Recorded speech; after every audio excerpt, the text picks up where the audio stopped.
Is cash slipping through the cracks? Uncover the hidden habits that could be draining your finances. And we'll have a special guest, a very popular author for Glitch number 211 for July 29th, who talks about money in a completely different way. How carefully do you track your cash? You know, cash is king, but you want to be a king, you want to be a pauper.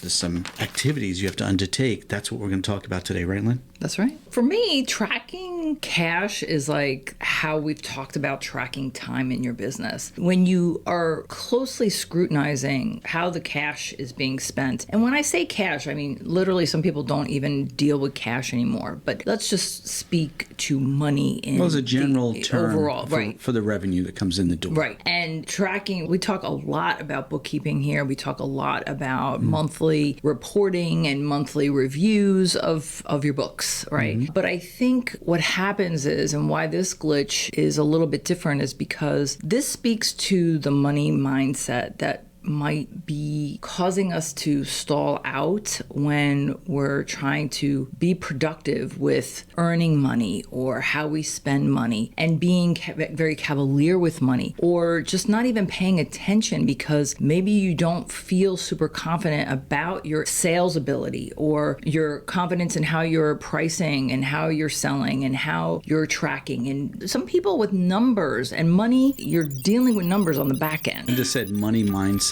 All the usual suspects out here in YouTube land, in podcast land, when they say money mindset, they're all those, I like to call them shysters, who are trying to promote some kind of goofy get-rich-quick scheme. I just want to again point out the massive divide between those folks and what we do here on BizGlitch 366 in the Simple Sense for Small Business channel. We talk about boring and mundane things about your small business that everyone wants to ignore until you can't ignore them anymore. But what we have found time and again is when people don't pay attention to these things and don't have a money mindset about tracking cash, tracking revenue, they find themselves in trouble. We're definitely not bragging about this, but because of the business that we do with the SBA disaster programs, we hear every day about businesses that didn't make it past COVID. They failed in one way or another, or they just didn't recover. And so this glitch came about because I read a book called Worthy by Nancy Levin, and she was gracious enough and generous enough to spend some time with me on a podcast that we did. So we want to share some of those clips with you as well, so that you can hear not only her personal experience of the blueprinting of money and how that affects us and how it affects our ability to earn a living or to sustain a business for a long term. Since I work with a lot of business owners, your book is not what to do with money, but how to feel about money. It can get messy if you're not clear on your intentions. How do you change your mindset, especially if you're feeling a lack of, or if you have a scarcity mindset? Yeah. So there's a couple of things I'll bring up. One is going back to those shadow beliefs that I had mentioned earlier.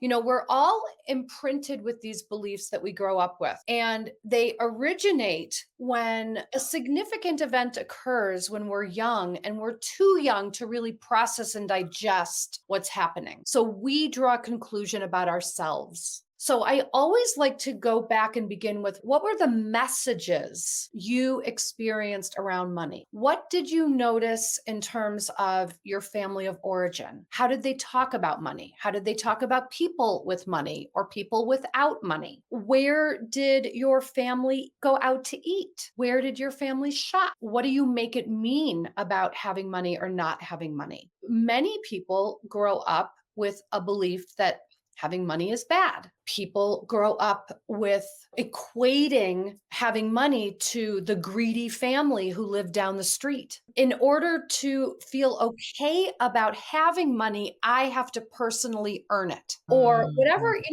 it looks like. But we first want to go in and just see, what are the earliest messages you remember seeing or hearing or interpreting about money, and what did you make all of it mean about you, and how is it still running your life today? So that's sort of one area. Another area is underlying commitments. If there's a discrepancy between what I say I want and what I'm actually experiencing, there is an old, outdated underlying commitment at play. We need to actually look at our strongest commitments, because I fully believe we are completely capable of creating what we are most committed to. Problem is, most people do not actually know what they're most committed to. If we look at the choices I make and the actions I take that take me away from what I want, that are in a sense in alignment with what I'm experiencing, I will discover what I'm most committed to. And so it's not about willpower or discipline. It's about realigning your true commitment with what it is you want. Money mindset in a different way. The commitment we have to you and supporting you in the Biz Glitch project. If you haven't become a glitch guru yet, it's not expensive to do. So adopt your money mindset and subscribe. We'll see you tomorrow. See you tomorrow.